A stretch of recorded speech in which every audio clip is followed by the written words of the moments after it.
Today I'm going to be doing a review on the Sigma 150 to 500 f5 to 6.3 HSN lens.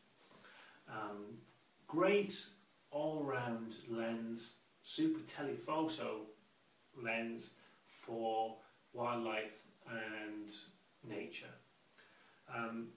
Couple of points on the outside.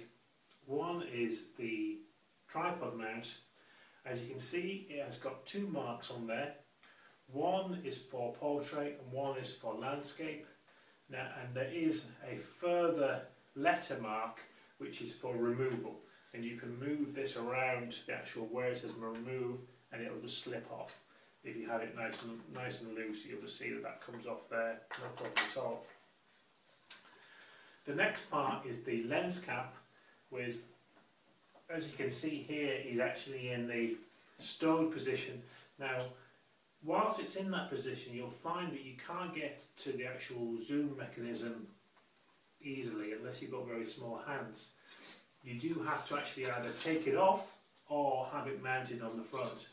Now, I find that having it mounted on the front is a lifesaver for that front piece of glass on your lens. If you're going through wooded areas or anything where there's going to be chances of knocks, this thing will save your lens. The next points are about the other areas of the internal parts of the camera. First one is the locking mechanism. That will lock your lens in the 150 position as to stop it from moving, because when you actually have gravity on it, it will let it slip down. It's a shame that they didn't employ a similar mechanism to the Canon 100 to 400 where they have a friction ring to actually make this come out make this be a lot harder anyway. That would have been nice on there. You have full-time manual override even when it's on autofocus, which is great because there is no delimiter in this lens. So sometimes you can pre-focus the lens and then let the autofocus kick in. The other switch there is the OS, or image stabilizer.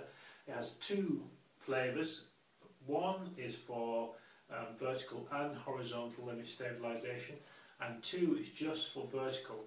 And when you'd use that is if you are going to track birds and you wanted to pan around with your lens, you wanted to make sure you get a nice smooth action there, that's where you would use two.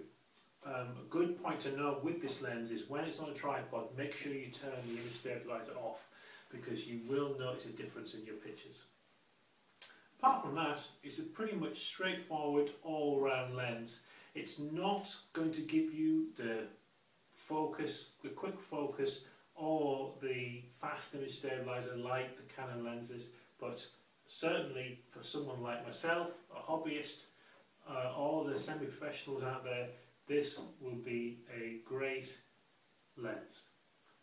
Thanks for watching, and please leave comments.